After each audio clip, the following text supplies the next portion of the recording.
Point number 15, इसको देखिए।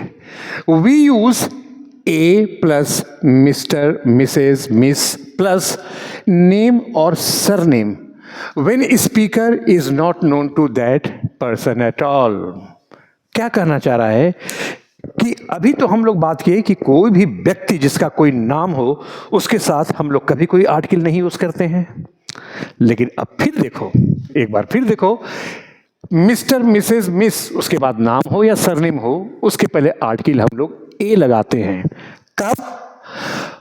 When speaker is not known to that person at all, जब व्यक्ति उससे बिल्कुल परिचित नहीं हो। मतलब अगर एक व्यक्ति है, वो किसी का नाम तो ले रहा है लेकिन उसको वो बिल्कुल नहीं जानता है, he is not at all familiar with him, उससे उसका कोई परिचय नहीं है, लेकिन उसका नाम अगर लेगा तब हम लोग उसके साथ आर्टिकल ए लगाएंगे। उसके बाद mister, Mrs, miss, name, surname करो। तुम इस पॉइंट को नहीं समझे, जरा एग्जांपल से समझो। मान लिया जाए कि हम तुम्हारे घर गए और तुमसे बैठकर बातें कर रहे हैं।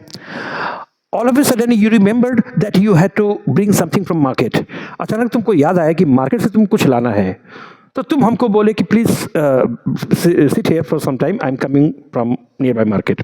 तो तुम कहते हो कि जरा तो आप यहाँ बैठिए, हम मार्केट से आते हैं, कुछ सामान लाना था, अभी याद आया है, बस हम 2 मिनट में आ रहे हैं। तो हम बैठे हैं, ठीक है, वो चला गया और हम बैठे हैं। जब हम अकेले कमरे में बैठे हुए थे तुम्हारे कमरे में और तुम बाहर गए थे मार्केट सामान लाने के लिए, तो हम बैठे हुए थे, तुम्हारा इंतजार कर रहे थे, तो एक व्यक्ति आए और बोले मिस्टर सो एंड सो, तुम्हारा नाम लेकर बोले कि अरे है तुम है। तो हम बोले कि नहीं, वो बाहर गए हैं मार्केट, कुछ सामान लाना था, कहिए क्या बात है, या फिर आइए बैठिए, इंतजार कीजिए, वो 5 मिनट में आ रहे हैं। तो वो कहते हैं कि नहीं टाइम नहीं है, I have to go to office, so I don't have time to stay here and wait for him, so you please do one thing, you please inform that mister PK Sinha came over here. तो वो बोलते हैं क्या कि नहीं अभी हम बैठ नहीं सकते हैं, राहुल का इंतजार नहीं कर सकते हैं, जब वो आएगा तो बोल दीजिएगा कि पीके सिन्हा आए थे, तो वो समझ जाएगा। I said fine, okay. तो वो कहकर चले गए।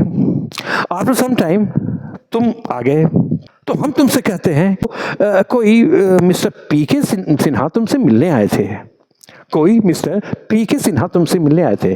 अब देखो, इन दिस सिचुएशन हम क्या कर रहे हैं, पीके सिन्हा का नाम तो ले रहे हैं लेकिन उनको तो हम जानते नहीं हैं। In this situation we speak a mister PK Sinha, PK Verma came to meet you.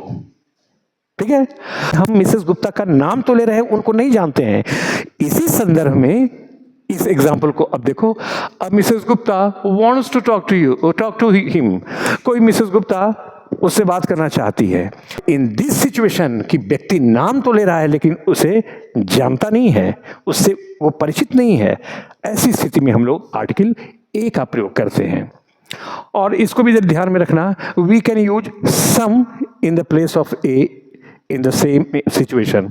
इस सिचुएशन के लिए हम लोग अगर आर्टिकल ए का यूज नहीं करें तो हम लोग सम का भी यूज कर सकते हैं। जैसे यहाँ लिखा हुआ है ना, Mrs Gupta wants to talk to him, उसको आर्टिकल ए न लिखे, ऐसे भी लिखा जाता है some Mrs Gupta wants to talk to you, talk to him, जो भी है। तो ए की जगह पर आर्टिकल ए की जगह पर हम लोग सम भी लगा सकते हैं।